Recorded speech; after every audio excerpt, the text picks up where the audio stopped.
Bonjour à tous les élèves de cycle de niveau 4 du conservatoire.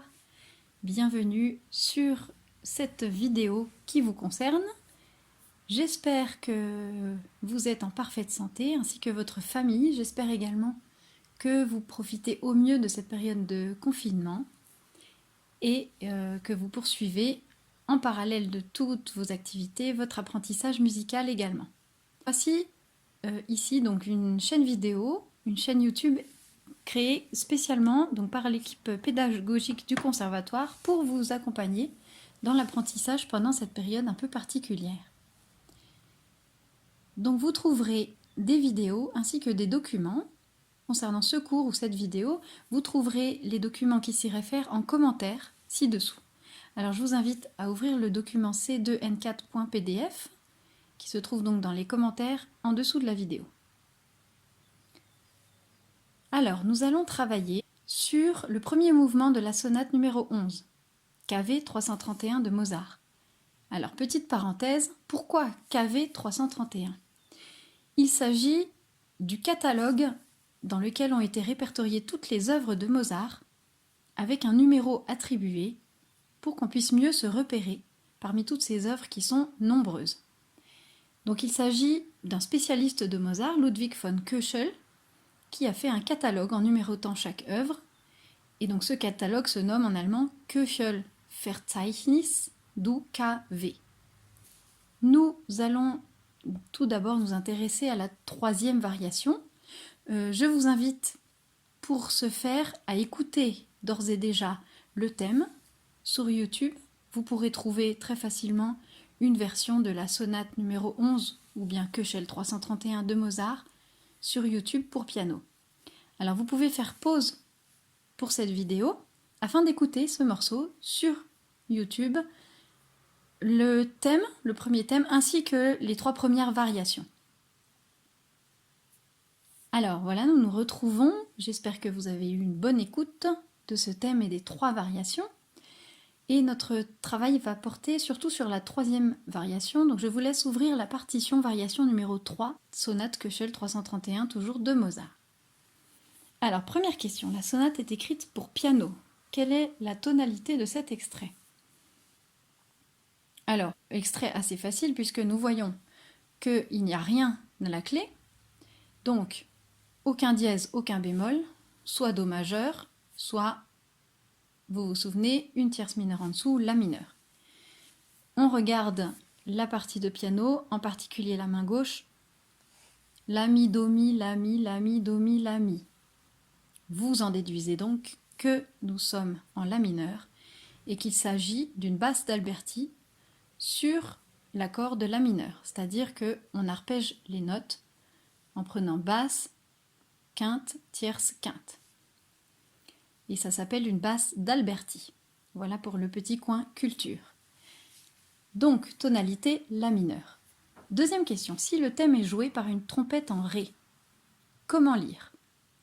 Alors nous allons nous baser pour ces exercices sur la clé de sol, la partie de main droite du piano, donc la portée du haut. En clé de sol, nous commençons par un do. Or, si le thème est joué par une trompette en ré, la trompette en ré, lorsqu'elle joue un do, on entend un ré. Nous allons donc lire, au lieu de do, si, la, si, do, ré, mi, ré, do, ré, do, si, do, ré, mi, sol, fa, mi, ré.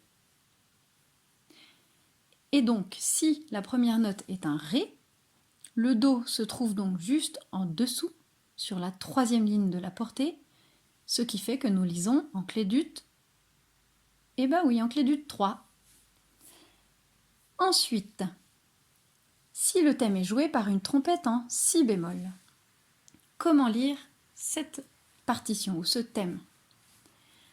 Alors, nous commençons toujours par un do en clé de sol, mais la trompette en si, lorsqu'elle joue ce do, va jouer effectivement, enfin en tout cas nous allons entendre un si bémol.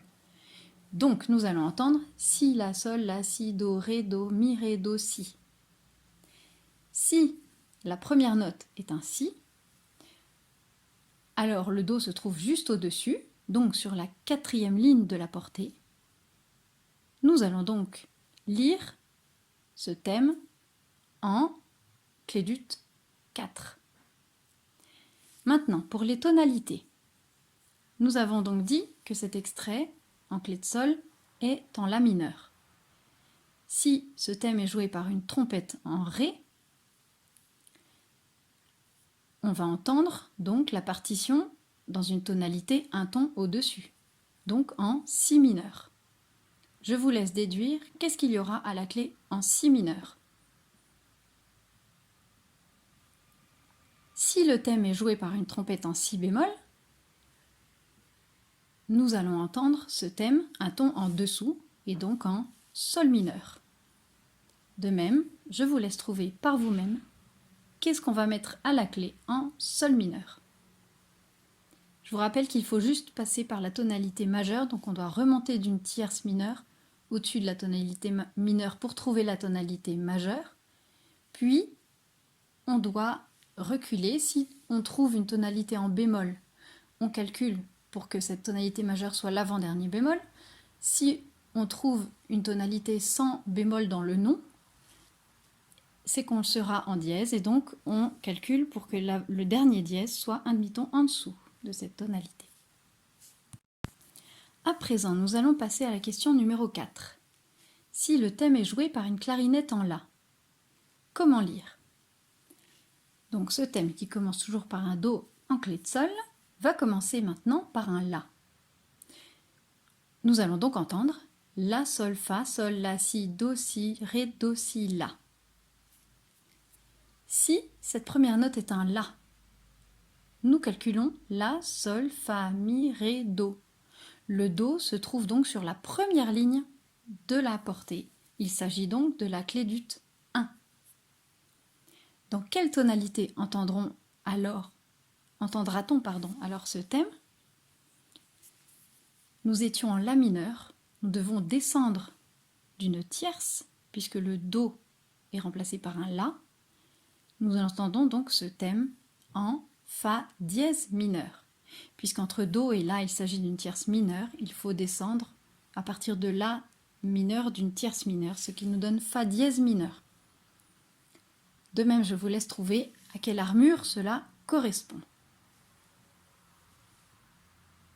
Ensuite, question numéro 5. Entraîne-toi à lire les mesures 1 à 4 et 9 à 12 du thème en clé de sol dans chacune de ces situations. Alors il s'agit donc d'avoir toujours votre partition variation numéro 3 à portée devant les yeux et de vous concentrer sur la clé de sol, la portée du haut, les mesures 1 à 4 et 9 à 12.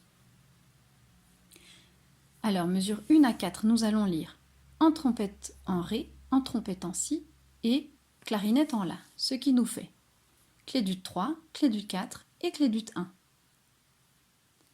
Je vous ai déjà donné les exemples de lecture pour la première mesure auparavant. Je vous laisse donc vous entraîner pour ces mesures pour chacune des clés. Bon courage! Vous pouvez faire pause sur la vidéo en attendant de vous entraîner. Alors, si vous voulez vous entraîner davantage pour les clés, vous avez toute la partition disponible. Vous pouvez même faire la partie de clé de Fa ou bien les mesures que je ne vous ai pas demandé ici, mesure 5 à 8. Vous avez des octaves, donc vous pouvez lire la note du bas dans chaque clé, clé d'ut 3, clé d'ut 4, clé d'ut 1. Vous avez ici beaucoup d'entraînements possibles si le cœur vous en dit, si vous voulez bien sûr aller plus loin dans votre formation et votre apprentissage et en vue de l'examen. Alors, nous allons passer maintenant à la question numéro 6. Entraîne-toi à lire également l'accompagnement de la main gauche. En clé de Fa, donc première mesure, nous l'avons déjà lu pour déterminer la tonalité, il s'agit de La, Mi, Do, Mi, La, Mi, La, Mi, Do, Mi, La, Mi. Je vous laisse le lire le plus régulièrement possible, donc toute la variation numéro 3 jusqu'à la seconde page, jusqu'à la double barre de la fin. Voilà, vous pouvez le faire le plus régulièrement possible avec une pulsation stable. Vous pouvez mettre pause pour vous entraîner.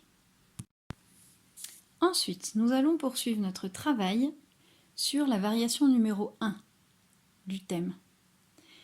Pour faire un travail de rythme, alors je vous laisse rejoindre la partition variation numéro 1, sonate Köchel 331 de Mozart. Vous trouverez ici une armure avec 3 dièses. Donc la variation que nous avions étudiée était en la mineur. Ici, cette variation, tout comme le thème que vous pouvez voir dans la partition entière sonate numéro 11 Köchel 331 de Mozart, le thème, lui, est en La majeur. Et ici, la variation numéro 1 est également en La majeur. Donc 3 dièses à la clé, je prends le dernier dièse, sol dièse, je monte d'un demi-ton La majeur. Nous sommes dans une mesure à 6/8, donc en ternaire, avec 6 croches par mesure et donc 2 temps ternaires. Je vous laisse placer les pulsations en fonction de ce rythme ternaire en comptant bien 3 croches ou 6 doubles dans chaque temps.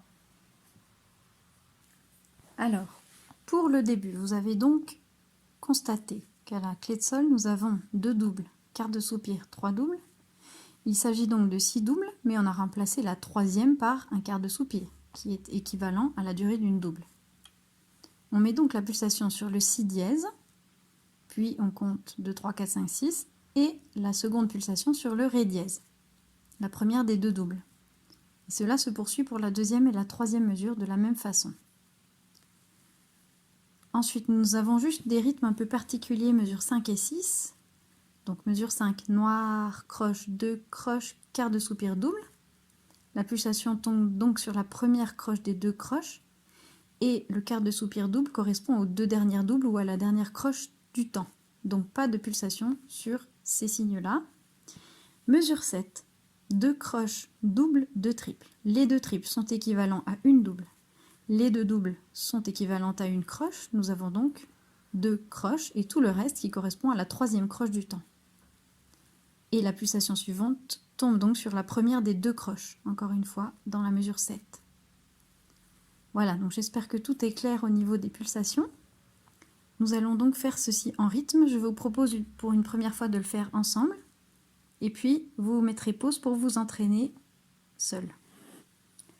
1, 2, 3, 4, 5, 6. Si, do, ré, mi, fa, mi, si. Si, do, ré, ré, la, sol, la, si, si, do, mi, ré, do, si, la, sol, fa, mi. Do, ré, mi, do, si, do, ré, si, la, si, do, ré, do, si, la. Ensuite, il y a une reprise que vous pouvez refaire. Puis, je vais vous faire la seconde partie. Donc, après la barre de reprise. 1, 2, 3, 4, 5, 6. Ré, mi, ré, mi, fa, mi, fa, sol, mi, fa, ré, mi, do, la, mi, ré, sol, mi, do, la, do, si, do, ré, mi, fa, mi, si, do, ré, ré, la, do, si, ré, do, mi, ré, si, do, ré, si, do, ré, mi, fa, sol, la, si, la. Et vous avez constaté que nous avons mesure 16, deuxième temps, croche pointée, double croche qui correspond à une sicilienne. Voilà, je vous laisse faire pause sur cette vidéo afin de vous entraîner pour toute cette variation en lisant en rythme.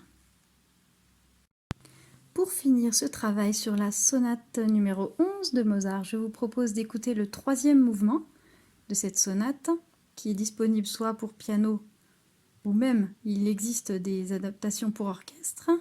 Donc je vous laisse écouter ceci sur YouTube ou autre pour vous permettre de découvrir de quel morceau très célèbre de Mozart il s'agit et d'écrire son nom. Voilà, je vous souhaite bon courage pour tout ce travail et vous dis à bientôt.